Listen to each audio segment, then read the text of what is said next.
Assalamualaikum warahmatullahi wabarakatuh. Pendengar yang budiman, masalah dalam rumah tangga merupakan suatu yang tidak akan mungkin bisa kita hindari, maka hendaknya kita jangan terburu-buru untuk menceraikan pasangan kita ketika permasalahan meruncing seolah tak berujung, ruwet, dan seolah bagai benang yang kusut.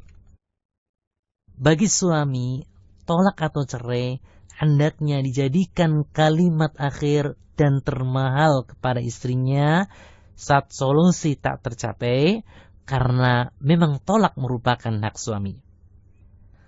Karena besarnya permasalahan tolak, maka di dalam syariat Islam tidak ada bersenda gurau dalam masalah tolak.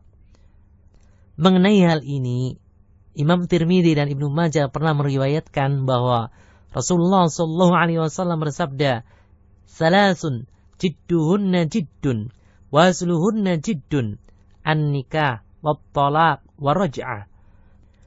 3 perkara yang serius dan bercandanya keduanya dianggap serius, yaitu nikah, tolak atau cerai, dan rujuk. Maka tindakan yang kurang tepat jika sang suami selalu berpikir tentang cerai jika terjadi konflik atau permasalahan yang mungkin masih bisa dicari solusinya. Begitu juga misalkan karena perubahan selera istri atau tingkah laku selama masih dalam koridor syar'i dan selama itu masih bisa ditolerir, maka usahakan suami lebih longgar kepada istri. Karena memang kita sama-sama manusia biasa, kita bukan malaikat dan istri kita pun bukanlah bidadari. Namun, jika masalahnya masih samar, siapakah penyebab masalahnya? Apakah suami ataukah istri? Dan sampai berujung perpisahan, maka masing-masing pihak harus bertabayun atau meneliti. Untuk itu, janganlah kita cemas terlebih dahulu, karena setiap masalah pasti ada jalannya. Selalulah mengikuti petunjuk Allah Subhanahu wa Ta'ala untuk mengutus juru damai jika terjadi perselisihan pelik seperti ini. Hal ini seperti yang Allah Subhanahu wa Ta'ala perintahkan di dalam Al-Quran surat An-Nisa ayat yang ke-35.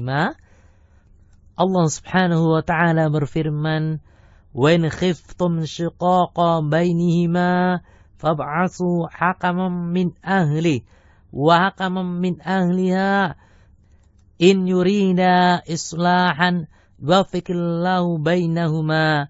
Innallaha kana aliman khabira." Wahai kaum kerabat, jika kalian khawatir terjadi keretakan hubungan antara suami istri, hendaklah kalian mengutus penengah dari pihak keluarga suami dan penengah dari pihak keluarga istri.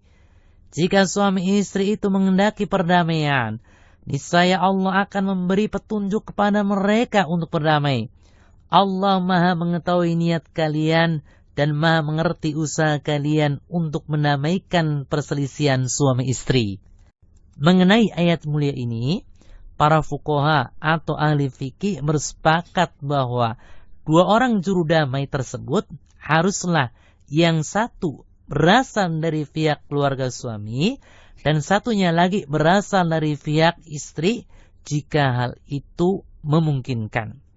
Namun, jika hal tersebut tidak memungkinkan, boleh 2 orang juru damai tersebut dari pihak lain asalkan tujuan dan maslahat bisa tercapai. Para ulama juga bersepakat 2 orang juru damai tersebut boleh melakukan hal-hal yang mereka anggap bisa mendamaikan kedua pasangan suami istri tersebut. Para ulama juga bersepakat jika hasilnya dari 2 belah pihak juru damai tersebut bertentangan tujuan, yaitu perdamaian dengan cara baik, maka perkataannya tertolak. Hikmah dibalik diutusnya 2 juru damai tersebut yaitu demi menghilangkan kezaliman, menghentikan pertikaian, dan menolak terjadinya kesewenang-wenangan. Begitu juga dalam rangka amar ma'ruf dan nahi mungkar. Namun, tidak setiap orang bisa menjadi juru damai.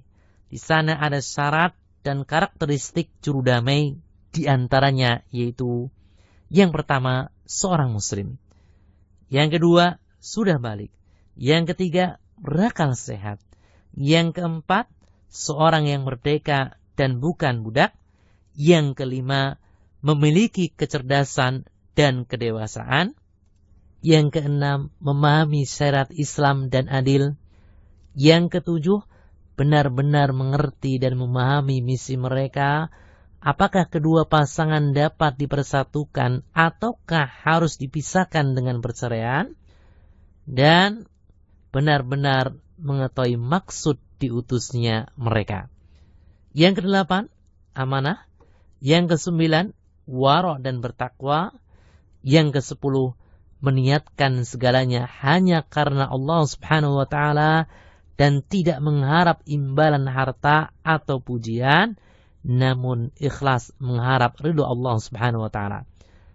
Yang ke-11, lebih diutamakan dari pihak keluarga pasangan suami istri. Pendengar yang budiman, memang permasalahan dalam rumah tangga ibarat ombak yang datang silih berganti. Sesekali mereda, namun seringkali menghempas, membuat bahtera kita kembali menepi, kandas, dan seolah mulai dari awal lagi. Terkadang, rentetan konflik kehidupan rumah tangga tersebut benar-benar membuat kita menghela nafas dalam dan membuat kening kita menjadi berkerut. Bahkan sampai terucap, "Ya Rabbi, ternyata memang berat mengayuh bahtera menuju dermaga ketenangan jiwa." Namun, sebagai seorang muslim, kita senantiasa menghadapi hal tersebut dengan husnudon, yaitu berbaik sangka dan optimis. Tidak membesar-besarkan masalah, bahkan menyikapinya dengan proporsional sebagaimana yang diperintahkan oleh Allah Subhanahu wa ta'ala.